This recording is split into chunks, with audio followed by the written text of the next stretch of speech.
Hi there. In this video, we are going to get introduced to the S3 service via AWS console. We will take a brief tour of S3 so that we will get a general idea of what to expect in the upcoming videos. We will also create our first bucket, add an object to it, and then access it via the web browser. So, please log in into the console using your root account. Here we are at the home screen. Go ahead and select S3, which is under the storage section. On this S3 home screen, you will get an option to create a bucket, delete an existing bucket, and empty the bucket. As we mentioned in earlier videos, a bucket is just a container that holds the objects uploaded to S3. Let us go ahead and create a bucket. So click on Create Bucket. First, it asks for a bucket name. Now, there are certain guidelines or rules about naming these buckets. So, if you go to this web page and scroll down a little, you will come across the section where it mentions the rules for bucket naming. There are certain rules that you must follow, such as bucket names must be unique across all existing bucket names in all of S3. The name should comply with the DNS naming conventions. The name should be at least 3 characters long and it should not exceed 63 characters. There shouldn't be any uppercase characters or underscores. Bucket names must start with a lowercase letter or number. Bucket names must not be formatted as an IP address. This is one of the most important points about naming the buckets because in the associate level exams, there could be one or two questions which are associated with this. So remember, bucket names must not be formatted as an IP address. You can go over all these bulleted lists and try to remember as many as you can. In the associate level exams, there may not be a question directly related to bucket naming, but you should be aware of this in general just in case such a question pops up. So I'm going to name my bucket as my WizLabs bucket. Of course, since the bucket names are unique globally, you will have to name yours differently. Select a, select a region that is closest to you. For me, it would be Ohio. Now, this option lets you copy settings from an existing bucket. We do not have any right now, so let us keep it as blank. Now for this video, let us not dig into settings, so instead of going to next option, just go ahead and hit create. And there you go, the bucket is created. It says that this bucket is not public. This is because buckets are private by default. You have to explicitly allow public access for it to be public. Then it shows region and the date that it was created on. This region shows summary, that is number of buckets, how many of them are public, and in how many regions they are created. Now, if you click on the bucket icon or anywhere on this row except the bucket name, it is going to show a pop-up with properties, permissions, and management options for this bucket. Since we created this bucket with a default setting, you can see that pretty much every option is disabled. In the upcoming videos, we are going to learn about all these settings in detail. For now, let's X this out. And now click on the actual bucket name. Now you can notice that these are the same properties, permissions, and management options for this bucket that we just saw. This option allows you to upload any files or objects directly into the bucket. This option, however, allows you to create folders inside the bucket to have a nested structure just like Windows folder hierarchy. But as I mentioned in earlier videos, this is just to give a visual interpretation of the path of the object. Actually, the object hierarchy is flat. Let us go ahead and create a folder. Give the name WizLabs. Since the folders are not globally unique, you can either choose the same name or anything different. Read this. When you create a folder, S3 console creates an object with the above name appended by suffix / and that object is displayed as a folder in the S3 console. Now, this section asks you to select the encryption options. We are going to cover encryption options later, so for now, just select none and hit save. Click on WizLabs folder. and create another folder AWS inside it. Hit save. Now click on the AWS folder and upload an image. I'm going to select this file and click upload. If you click on anywhere on the row except the object name, a similar pop-up that will appear which shows you the overview of this object, properties and permissions. For now, just X this out and click on the actual object name. First, it shows you the owner. The owner is the canonical user ID of this particular user. This is the same canonical ID that is shown under the account identifier settings in your security credentials page. It shows the last modified date and time. It has an E tag. It shows a storage class, the server-side encryption which we had selected as none. It shows its size and the link of this object. If you just click on this link, you're going to get an error. It says that access is denied. The reason for this is because the bucket as well as the object is not public yet. So click on back, click on permissions. Under the public access, select everyone and select read object. It is going to give you a warning that this object will have public access, and that's exactly what we want. So go ahead and save this. Go back to overview and click on the link again. And there you go. You can view this object in the browser because we have set the appropriate permissions on it. Now go back and let's analyze this link first. As mentioned in our previous video, this particular part of the link is nothing but its endpoint. This is the bucket name and the remaining is the key name of this object. Here is a small exercise for you. Go ahead and upload multiple objects to this bucket. You can upload files such as a PDF file, a Word document, an image, or a text file. Then set the appropriate permissions and try to open those objects using the link. Under this overview tab, we have some other options provided, such as we can open the object, download the object, as well as make the object public. So that is a shortcut to make this object accessible publicly. And we can copy this path so we can paste it in another browser. Now, if you want to delete this particular object, go back to the folder in which that object is located. You can select go to more and delete, or there is an option if you right click on the object itself, there is an option to delete.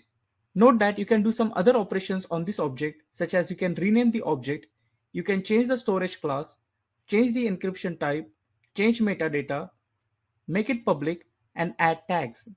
These are some of the advanced options which we'll be seeing in the upcoming videos, but for now, let's go ahead and delete this object. Click delete, and the object is deleted. Now let us go back to the S3 home screen, and let's try to delete the bucket. Click on the bucket and click delete. Note that before you delete the bucket, it prompts you to actually go ahead and type the name of the bucket and then hit confirm, and the bucket would get deleted. In this video, we learned about how to create a bucket, how to create folders inside a bucket, and how to add objects inside those folders. We also saw how to make those objects publicly visible because they are private by default. We also opened those objects via web browser. We also saw some of the basic properties of an object. And finally, we were able to delete the object as well as the bucket that contained the object. In the next video, we are going to see some of the advanced options and settings provided by S3. Thank you. Hi there. In this video, we are going to learn about versioning in S3. This is a very important topic for the exam. First, let us see what is versioning. Versioning allows you to maintain multiple versions of the object in the same bucket. If you have ever worked with Microsoft Team Foundation Server or Git, you will be able to understand versioning quite easily. But just in case if you have not, just don't worry about it. This is a very simple concept to understand. First, let us see why versioning is important and why it is used. Most importantly, versioning-enabled buckets allows you to recover objects from accidental deletion or overwrite. So, If you delete an object, instead of removing it permanently, S3 versioning just hides the object. It does not erase it permanently. You can always restore the previous version. Whereas if you overwrite an object, it results in a new object version in the same bucket. And again, you can always restore the previous version. We will see how this is done in just a few minutes. Before we see how versioning works, you need to remember few important points. First, buckets can be in one of the three states: unversioned, which is the default state of the bucket, versioning enabled, and versioning suspended. By default, versioning is turned off. That is, bucket is unversioned by default. Once you enable the versioning on a bucket, it can never return to an unversioned state. This is an important point. You can, however, suspend the versioning on that particular bucket. This is an important point to remember, that once you enable the versioning on a bucket, it can never go to the unversioned bucket, but it can always go into the versioning suspended state. The versioning state applies to all of the objects in that bucket. Basically, you cannot pick and choose the objects that can be versioned. Once the versioning is enabled, all the subsequent added or modified objects are versioned and given a unique ID. But if you have objects that are stored in your bucket before you set the versioning, those objects will have null as their version ID. You have to make the object of each version public explicitly if you want it to be public. Even if previous version was public, the newly added one will not be public by default. Now let us see how the versioning works. First, we will see how an unversioned bucket works by default. Let us say we have a bucket named myWizLabs bucket. Then we add an object named sample.txt which has some content, let's say content A. It is labeled as its latest version. So this is our latest content of the object. Now let us say we overwrite it with an updated sample.txt file that has content B. This newly updated file has now overwritten the previous file, and the previous file is no longer available. So if this was done by mistake, there is no way to recover from it. Let us see this in the AWS console. Here we are in the AWS console at S3's home screen. I have already created a bucket named myWizLabs bucket. If you check its property, the versioning is disabled by default. Let us go ahead and add a file to it.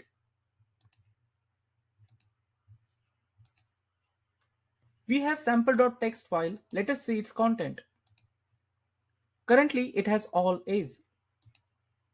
Go ahead and open it. Now go to its properties and make it public. Let us see its content. Currently, it has all A's in it. Now let's go ahead and upload a modified sample.txt file. So go back to the bucket. Let's edit the file.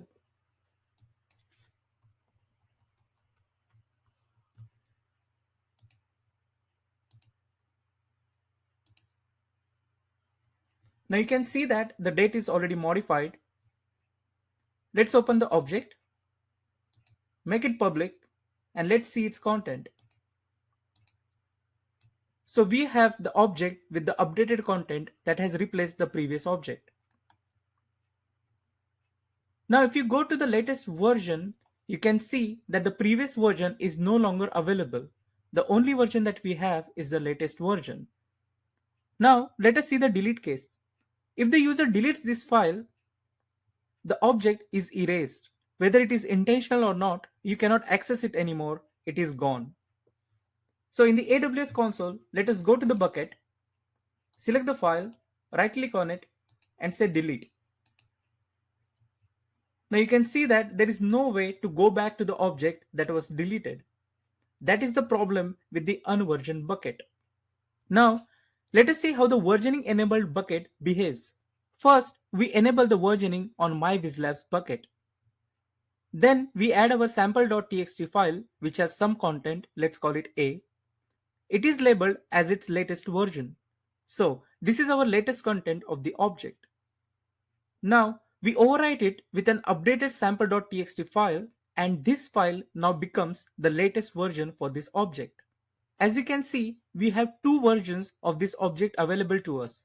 So if we wish, we can go back and download the version which has content A. A thing to note here is that once you enable the versioning on a bucket, for each version, S3 adds a version ID to that particular version. Let us look at this in the AWS console. Now let us go ahead and enable versioning on our bucket.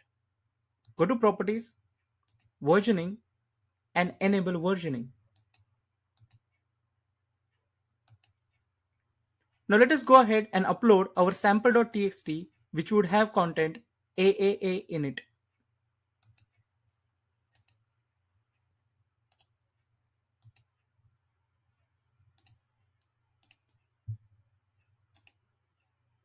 Once you enable versioning on a bucket, you would see an option displaying the versions, whether to hide them or show them appears over here. Let us go ahead and open this object. Let us make it public. We can see that its content is all A's. Now let us go back to our bucket and upload an updated sample.txt file.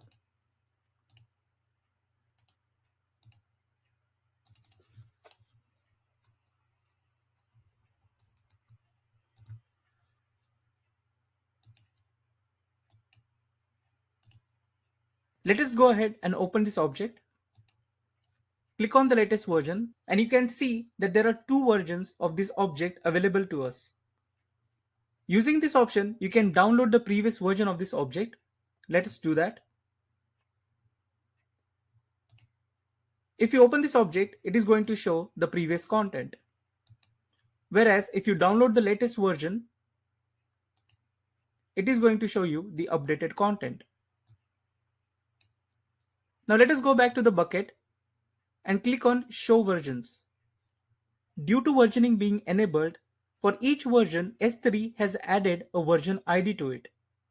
It also shows last modified date, the size, and the storage class that is used.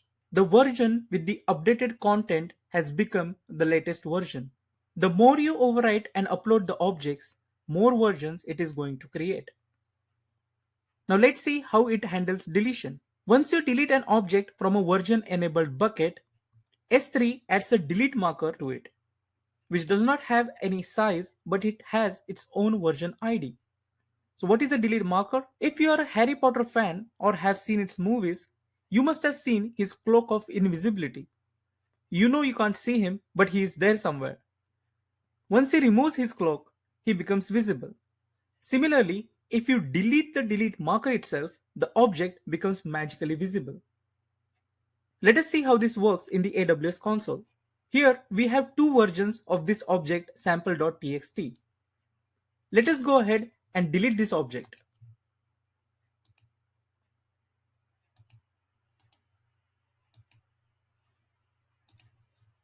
What happened? Did we really delete the object? Let's see. Now go to the versions and click on Show. You can see that the sample.txt and its previous versions, all of them are available here. But along with all the previous versions, there is one version with the delete marker appears over here. As I mentioned, it has its own version ID. To recover this object back into the bucket, select the delete marker and delete it.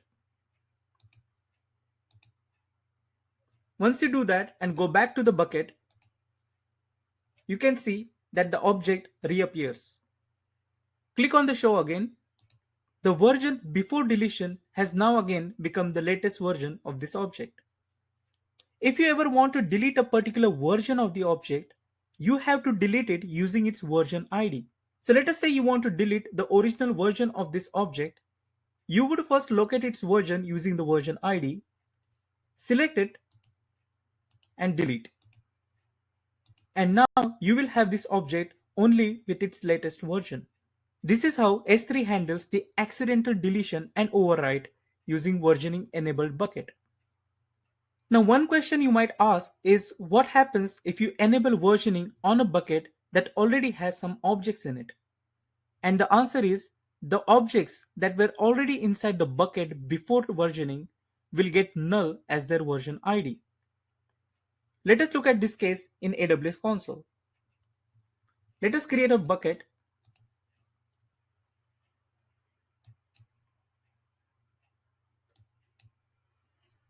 Let us add an object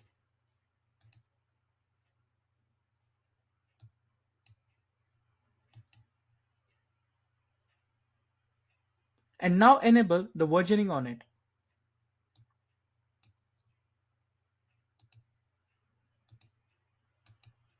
Now let us add the same object but with updated contents.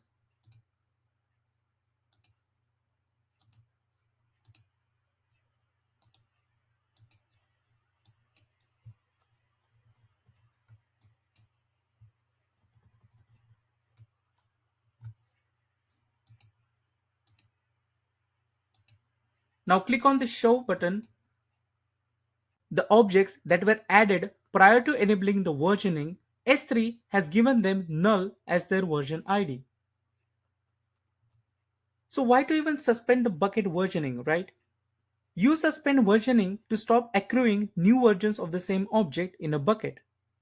You might do this because you only want a single version of an object in a bucket, or you might not want to accrue charges for multiple versions. When you suspend versioning, existing objects in your bucket do not change. However, what changes is how Amazon S3 handles the objects in future requests. And we are going to see that in a moment. So now the question is, what happens if you suspend the versioning on a bucket that already has some objects in it? In this case, it does not change the state of any existing objects. But if you update the existing object, it does three things.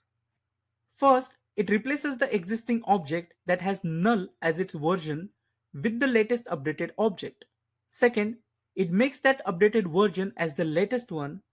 And finally, it assigns the latest version a null version ID. Let us see how this works in the AWS console. So in our previous example, we had added an object prior to enabling the versioning on the bucket. Then we enabled the versioning and added another version of the same object. Now let us go ahead and suspend the versioning on this bucket.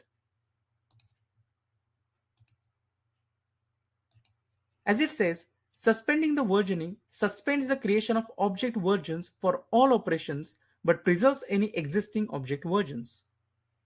Go ahead and save it. Now go back to the bucket and add another version of the same object.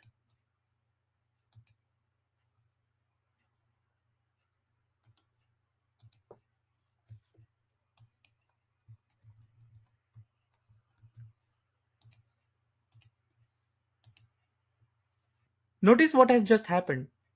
First, it replaced the existing object that had null version ID with the latest updated object. Second, it made that updated version as the latest one. And finally, it assigned this latest version object a null version ID. The second point to remember here is that it did not touch the version of the object that was added during the versioning of this object. So if you click on this particular version, let's make it public and let's open this one.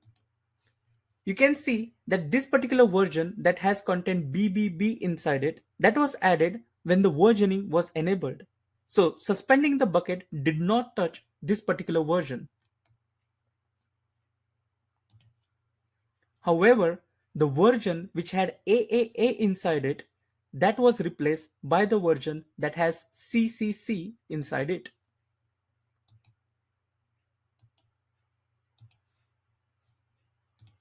And this is how the version suspended buckets work.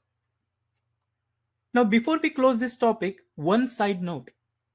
Along with versioning, you can optionally add another layer of security of your object's deletion by configuring a bucket to enable multi-factor authentication delete. It enforces the user to provide security credentials for changing the versioning state of your bucket and permanently delete an object version. So this concludes the video on versioning. I will see you in the next lecture. Thank you.